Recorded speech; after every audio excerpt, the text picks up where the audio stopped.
सभी लोग को गुड इवनिंग। कैसे हैं आप सब? उम्मीद करते हैं आप सब बिल्कुल अच्छे होंगे। आज के क्लास में आपका दोस्त आपको बताने वाला है फिजिक्स, और फिजिक्स में चैप्टर हम लोग 14 पढ़ेंगे, ऊर्जा के स्रोत।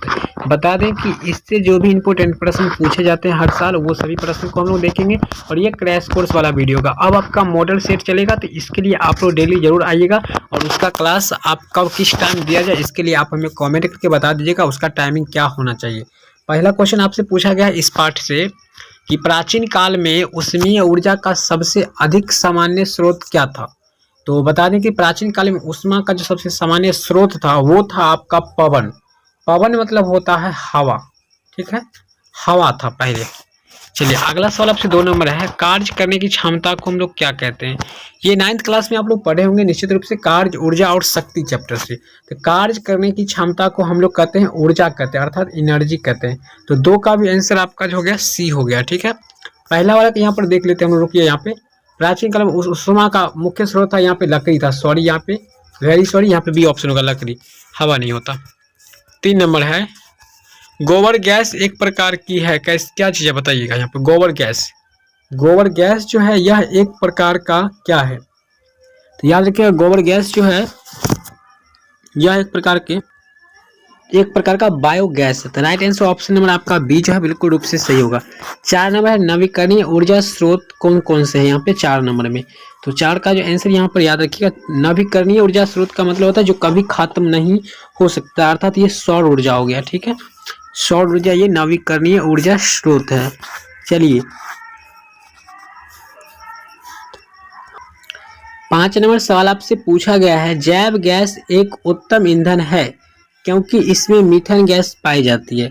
कितने परसेंटेज मीथेन गैस पाया जाता है? तो याद रखिएगा आप सब लोग 75%, लगभग तीसरा 3 भाग इसमें यही पाया जाता है मीथेन। मीथेन का सूत्र CH4 होता है। और नवीकरणीय ऊर्जा स्रोत क्या है जो खत्म हो सकते हैं। तो इसमें खत्म होने वाला जो है वो है आपका कौन सा, तो खत्म होने वाला है जीवाश्म ईंधन, जो भी होता है जीवाश्म ईंधन में आ जाता है आपका कोयला आ जाता है, पेट्रोल डीजल ये सभी चीज आ जाता है इसमें, प्राकृतिक गैस इत्यादि ये सभी के सभी आ जाता है जीवाश्म ईंधन में।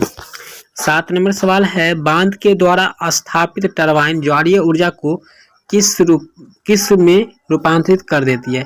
चलिए तो किस में रूपांतरित कर देता है, देखिए टरबाइन होता है नाचने वाला होता है टरबाइन, ये ज्वारीय ऊर्जा को विद्युत ऊर्जा में बदल देते हैं, ये जिससे बिजली उत्पन्न हो जाते हैं। आपका अगला सवाल है, यहाँ पे पूछा गया है, ओटेक विद्युत संयंत्र केवल तभी प्रचलित होते हैं जब महासागर के पृष्ठ पर जल तक की गहराई पर जल के ताप में अंतर होता है।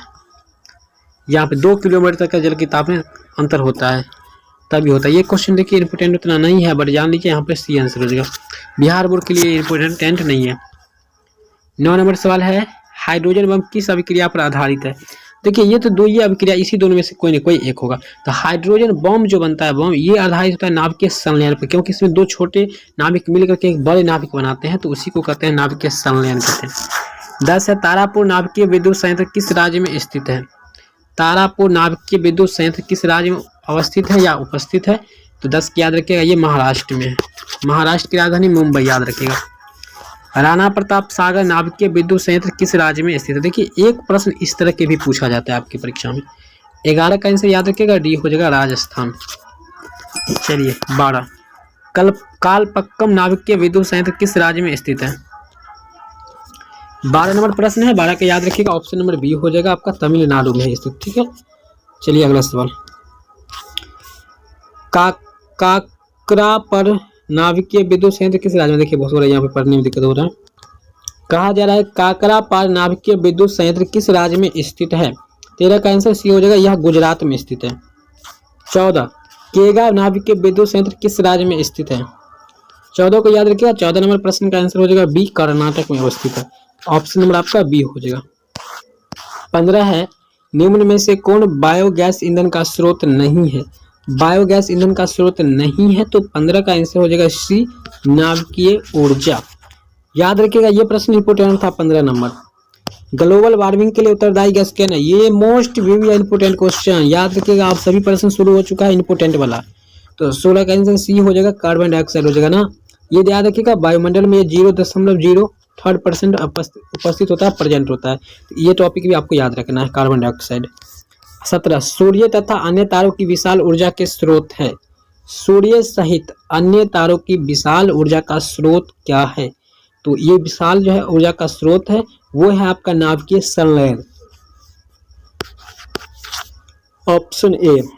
18 है नाभिकीय विखंडन को नियंत्रित करने में प्रयुक्त होते हैं। कौन प्रयुक्त होते हैं? तो 18 का आंसर सी होगा, कैडमियम की छड़ होती है वो होती है। किसी नाभिकीय विखंडन में मुक्त ऊर्जा होती है। देखिए किसी नाभिकीय विखंडन जब होता है तो उसमें कितना ऊर्जा मुक्त होता है, यानी कितना ऊर्जा निकलता है? तो लगभग 200 मेगावाट निकलता है यहाँ पर। ठीक है, राइट आंसर सी हो जाएगा।